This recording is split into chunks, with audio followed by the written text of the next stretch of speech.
بسم اللہ الرحمن الرحیم، السلام علیکم۔ میں ہوں اسماعیل قاسم اور آپ دیکھ رہے ہیں حرف راز اور یہ مقبول جان کے ساتھ۔ پاکستان کی موجودہ سیاسی صورتحال جو ہے وہ ہر گزرتے دن جو ہے اور زیادہ خراب ہو جاتی ہے۔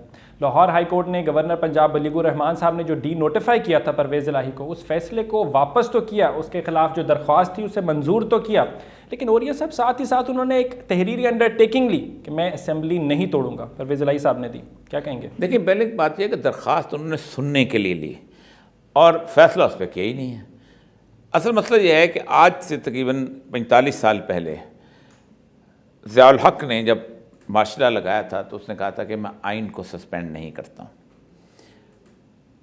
بلکہ اس نے یہی کہا تھا کہ میں آئین کو ایبروگیٹ نہیں کرتا ہوں، آئین کے کچھ سیکشنز ہیں، کچھ آرٹیکلز ہیں، ان پہ ہم نے روک دیا ہے، عمل درآمد روک دیا۔ وہ ایک مارشل لا تھا، ایک فوجی کا مارشل لا تھا، یہ جوڈیشل مارشل لا ہے کہ ہم آرٹیکل 112 پہ عمل درآمد روک رہے ہیں۔ آپ نے ٹویٹ بھی کی اس بارے میں، بالکل ایسے۔ پہلی بات تو یہ ہے کہ کیا پرویز الہی کو یہ اختیار حاصل ہے کہ جو آئین نے اس کو اختیار دیا ہے اس کو سرنڈر کر لے، یا کیا عدالت کو یہ حق حاصل ہے کہ آئین کے اندر دیا گیا کوئی اختیار جاؤ اس کو ختم کر دے؟ پہلی بات تو یہ ہے۔ آپ کو یہ کہا گیا تھا کہ آپ یہ فیصلہ کریں کہ گورنر نے جو آرڈر کیا ہے یا وہ ٹھیک ہے یا غلط ہے۔ اگر آپ نے وہ فیصلہ نہیں کیا تو آپ سمپل سی بات ہے، آپ اس کو 11 تاریخ تک لے جانے کے بجائے اگلے دن ڈے ٹو ڈے 2-3 دن میں فیصلہ کر ختم کر دیتے۔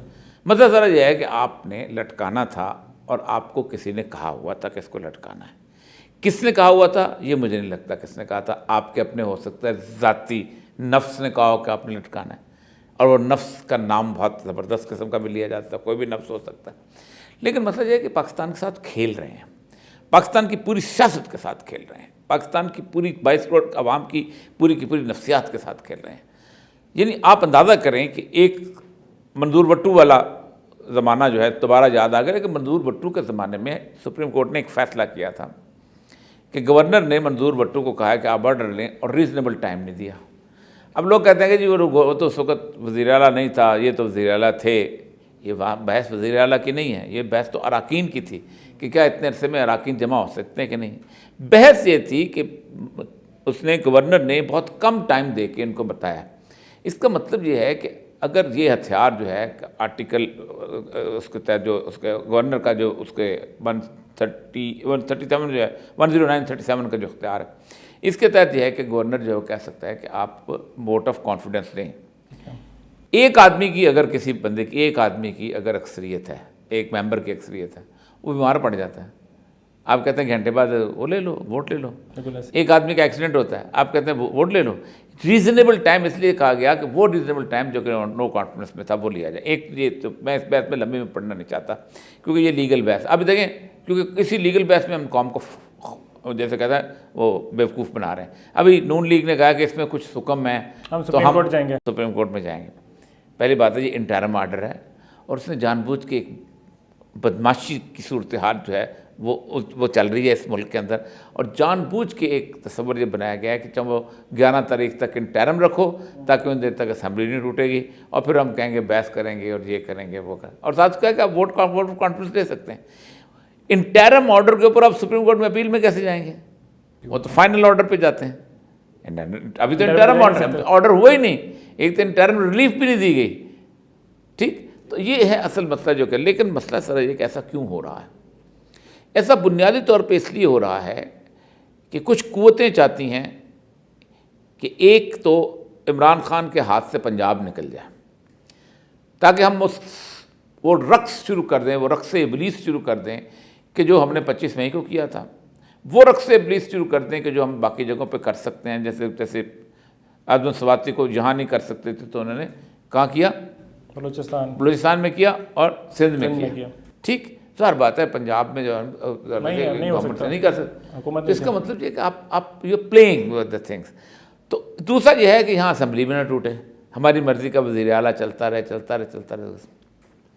پاکستان خوفناک دوراہے میں داخل ہو چکا ہوا ہے، اور یہ حرکتیں جو تھیں یہ اس وقت کی جاتی تھیں کہ جب 1971 کے اندر 25 مارچ کو اسمبلی توڑ دی گئی تھی، وہاں پر اس میں جو ہے نیب کو قلم قرار دے دیا گیا تھا، اسمبلی تو نہیں توڑی گئی تھی، لیکن آرمی ایکشن کا آغاز کیا گیا تھا. تو یہی ہوتا تھا، تھوڑی دیر اور آگے بڑھ جائیں، تھوڑی دیر اور آگے بڑھ جائیں، تھوڑی دیر اور آگے یہاں تک کہ 16 دسمبر کو جب یحییٰ خان کے پاس سے خبر پہنچی ہے کہ جنرل نیازی نے سرنڈر کر لیا ہے، تو 16 کو اس نے شام کو اعلان کیا کہ میں کل ایک نیا آئین نافذ کرنے والا ہوں 17 کو.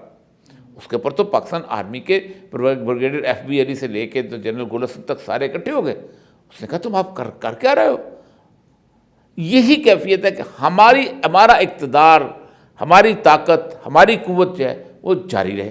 اب یہ قوت اور طاقت کا مسئلہ یہ ہے کہ آپ ایک آرن سواتی، ایک شہباز گل، یہ 2 کو آپ نے کر لیا، ارشد شریف کو آپ نے مروا دیا، ٹھیک ہے، باقی کسی کو لا کے پھر اس کے بعد کمال کی بات ہے، ایک آدمی کو پکڑتے ہیں، پکڑ کے ایف آئی اے میں ڈالتے ہیں، پھر اس سے جناب ایک ویڈیو بنواتے ہیں کہ میں نے غلطی کی تھی، میں پی ٹی آئی کی میں نے فلاں، اور پھر اس کا مذاق اڑاتے ہیں سافٹ ویئر. آپ کیا سمجھتے ہو؟ لوگوں کو نہیں پتہ چلتا. آپ کیا سمجھتے دن بدن جس بندے نے بھی آپ کو یہ مشورہ دیا ہے کہ قوت اور اقتدار اور طاقت سے اور لوگوں کو دھونس سے، لوگوں کو مار کے آپ عوام کے دل میں جگہ بنائیں، لوگوں کے دل میں ایک دن بالکل جگہ ختم ہو جائے گی. پھر ہوگا کیا؟ آپ کوئی مار کا بھی ماریں گے تو لوگ آپ کے لیے واہ نہیں کریں گے.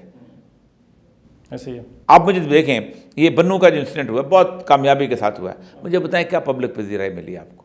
سوچیں بیٹھ کے اپنے اس کے اندر بیٹھ کے، کیا پبلک میں کوئی نہیں ملی. اس لیے کہ لوگوں کے ساتھ، لوگوں کے خلاف ایک عجیب و غریب. اب پھر کہیں گے یہ تو عمران خان نے کیا ہے، یہ تو عمران خان. او بھائی آپ مجھے یہ بتائیے کہ 9 اپریل عمران خان نے کی تھی. اور اگر آپ یہ سمجھتے ہیں کہ 10 اپریل کے دن، 9 اپریل کے دن، یا اس سے پہلے جو آیا تھا مارچ میں وہ جو نو کانفیڈنس موو ہوئی تھی، یہ اگر سمجھتے ہیں کہ یہ پی ڈی ایم کے لوگ جو ہیں یہ اکٹھے خود بخود ہو گئے تھے اچانک اتنے بڑے، تو پاکستان میں پارٹی کے لوگ تو مانتے ہیں، جنرل پبلک آپ کی یہ منطق تسلیم نہیں کرے گی کہ آپ اکٹھے ہو گئے تھے.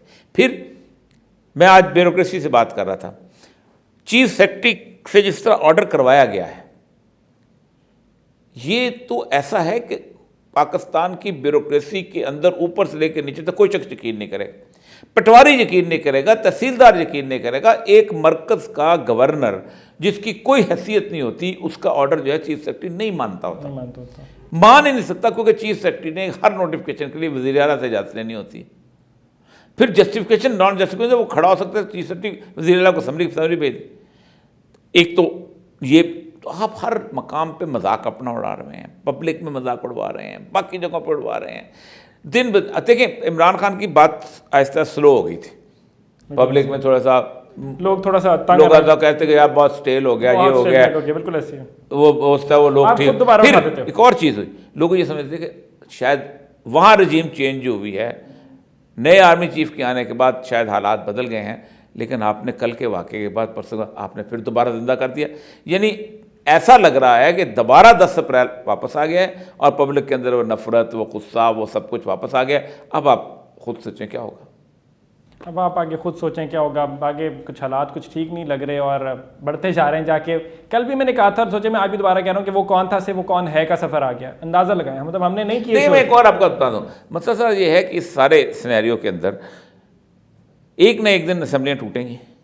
لیکن آج جو خوفناک چیز یہ ہوئی ہے کہ آج آئی ایم ایف نے اس سال 2022 میں 1 روپیہ بھی نہیں دیا آپ کو.